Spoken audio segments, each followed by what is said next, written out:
सास की जादुई शक्ति। कौशल्या ने एक रात सपना देखा। कौशल्या राजपूत, तुमने किए हैं जीवन में अच्छे अच्छे कर्म, इसलिए अब से जब तुम चाहो गायब हो सकती हो, जिसके लिए तुमको सिर्फ चुटकी बजानी होगी और चुटकी बजाते ही तुम गायब। बस एक बात का ध्यान रखना, जहां तुमने कोई गलत काम किया तुमसे ये शक्ति वापस ले ली जाएगी। कौशल्या की नींद टूट जाती है। ये कैसा सपना था? गायब हो जाऊंगी मतलब? हे भगवान, कंबल ओढ़ के सो जाती हूँ, सपना कंबल के अंदर नहीं घुस पाएगा। कौशल्या डर के मारे कंबल ओढ़ के सो जाती है। सुबह कौशल्या मंदिर जाने लगती है। अरे बहू, जल्दी चल, भिखारियों को खाना भी तो खिलाना है। हाँ माँ जी, अभी आई। आज तो खीर और पूरी बने हैं, सब खुश हो जाएंगे। दोनों सास बहू कार से खाने का सामान लेकर मंदिर पहुंचते हैं और भगवान की आराधना के बाद मंदिर के बाहर बैठे भिखारियों को खाना खिलाने लगते हैं। दीदी, आप हर हफ्ते आते हो, इतना सारा करते हो हम लोगों के लिए। मैं आपके लिए रोज अलग से दुआ मांगता हूँ। ये तो फर्ज है हमारा। दीदी, थोड़ी पैसों की मदद हो जाती तो अच्छा होता। बड़े चौराहे पे मेरी बीवी भीख मांगती है, उसका इलाज करवाना है, 100-200 रुपए लग जाएंगे। कौशल्या उसी वक्त भिखारी को 500 का नोट दे देती है और दोनों सास बहू वहां से लौटने लगती हैं। तभी कौशल्या को कोई शंका होती है। अब बहू रुक, तो मैं अभी आई। कौशल्या वापस वहीं जाती है तो देखती है कि भिखारी वहां है ही नहीं। कौशल्या को रात का सपना याद आता है। वो चुटकी बजा के गायब हो जाती है और सीधे भिखारी के पास पहुंचती है, पर भिखारी को वो दिखाई नहीं देती। कौशल्या देखती है कि भिखारी उन पैसों से शराब खरीद रहा है और कौशल्या उसे वहीं एक चाटा मारती है। अरे कौन है बे? एक और चाटा पड़ता है। अरे कौन है? कौन है? हिम्मत है तो सामने आओ। भिखारी को झूठ बोलने पर तड़ातड़ चांटे पड़ते हैं। वो वहां से भाग खड़ा होता है।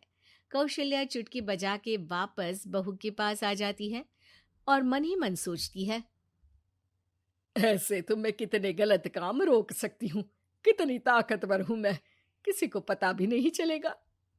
सासू माँ, आप क्या सोच रही हो? अब कुछ नहीं, कुछ भी तो नहीं। ठीक है, मुझे ना थोड़े पैसों की जरूरत थी। मेरे कजिन भाई है ना, उनकी तबीयत थोड़ी इधर उधर हो रही है। वो तो खुद से नहीं कहेंगे कि पैसे दे दो, पर बहन होने के नाते मेरा तो फर्ज बनता है ना कि भाई की मदद करूं। अरे हाँ हाँ, ले जाना पैसे। पैसे इसीलिए तो कमाते हैं कि जरूरत में काम आ सके। घर पहुंच के कौशल्या अपनी बहू को 10,000 रुपए दे देती है। कब जाएगी तुम मायके? कल शाम की ट्रेन है। दोनों काम में लग जाती हैं। तभी काम वाली दीदी वहां आती है। आज ना मैं आप लोगों के लिए पनीर बनाऊंगी। ठीक है, मंगवा लेती हूँ पनीर। पड़ोस की दुकान वाला पनीर दे जाता है और काम वाली बाई पनीर से रेसिपी बनाने लगती है। आज अपनी सुपर पावर काम वाली बाई पे ट्राई करती हूँ, देखूं तो सही किचन में करती क्या है ये। सास चुटकी बजा के गायब हो जाती है और किचन में पहुंचती है। बाई को खबर भी नहीं है कि कौशल्या भी किचन में ही है। आज तो मैं भी पनीर की सब्जी बनाऊंगी रात को अपने घर, और थोड़ा सा घी भी रख लेती हूँ।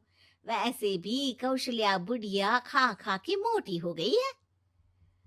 कौशल्या बाई की चोरी पकड़ लेती है और गुस्से में बाई की चोटी ऊपर उठा देती है।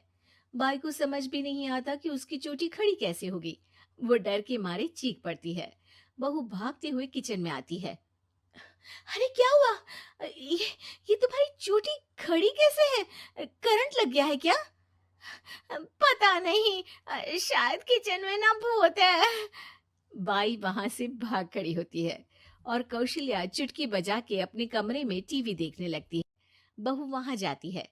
माँ जी, किचन में ना भूत है, बाई भाग गई। अरे भागने देना, भूत का तो पता नहीं, किचन में चोर जरूर था और वो थी अपनी काम वाली। अच्छा हुआ चली गई। बहू को कुछ समझ नहीं आया। उसने किचन में जो देखा उसके सदमे में जो थी वो अभी तक।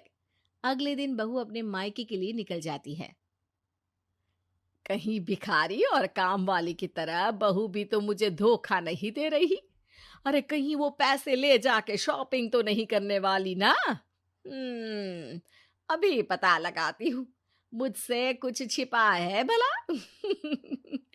जैसे भगवान सब देख रहा है वैसे ही मैं भी सब देख रही हूँ। सास को अपनी शक्ति पर घमंड आ गया था।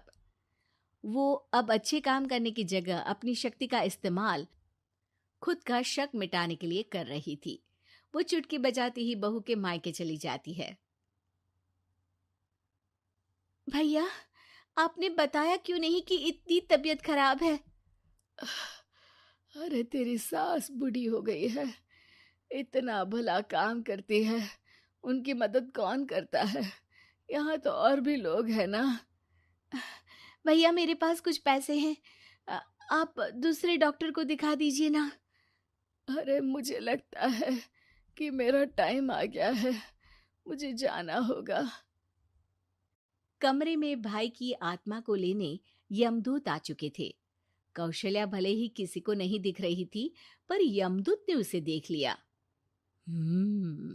यही आत्मा है शायद, परछाई दिख रही है, पहले ही तैयार खड़ी है। अरे आप कौन हो? यमराज का नाम सुना है? हैं? आप यमराज हो क्या? नहीं, हम उनके यहाँ जॉब करते हैं, आत्मा उठा के ले जाते हैं डिलीवरी वाले। चलो अब तुम्हारा टाइम पूरा हो गया। अरे आप शायद ना वो बिस्तर पर पड़े आदमी की आत्मा को लेने आए हो। मैं तो बस यहाँ देखने आई थी कि मेरी बहू कहीं मुझसे पैसे लेकर शॉपिंग करने तो नहीं चली गई ना।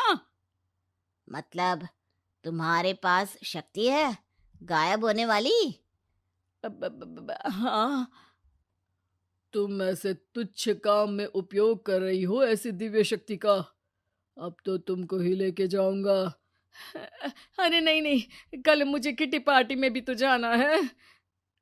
अब नरक में ही करना किटी पार्टी। नहीं नहीं नहीं। 3 बार नहीं क्यों बोल रही हो? टीवी सीरियल चल रहा है क्या एकता कपूर का? अरे प्लीज मुझे जाने दो। आप तो उस बीमार आदमी की आत्मा को लेने आए थे ना। गलत डिलीवरी करोगे तो यमराज डांटेगा ना। बात तो सही कर रही हो, पर हमको उस पे दया आ गई। अभी उसकी उम्र ही क्या है, पर कुछ तो लेके जाना पड़ेगा ना। एक काम करो, अपनी शक्ति दे दो, गायब होने वाली। हैं? अरे क्यों? तुम पृथ्वी लोक का भ्रष्टाचार रोक सकती थी, चोरी रोक सकती थी, अरे कोरोना रोक सकती थी, पर तुमने अपनी बहू की जासूसी करना शुरू कर दिया। अरे लेकिन किंतु परंतु। यमदूत सास की शक्ति लेके वापस चले जाते हैं। कौशल्या की परछाई हवा से नीचे गिरती है और जमीन पे आते आते कौशल्या का शरीर सामने आ जाता है। अरे लग गई, कितने ऊपर से फेंका। माँ जी, आप यहाँ ऊपर से कैसे गिरी? अरे समधन जी, आप अचानक कमरे में। सब घबरा जाते हैं। सास बहू को सारी बात बता देती है। ये लो आपके 10,000 रुपये। आपको मुझ पे इतना भी भरोसा नहीं है?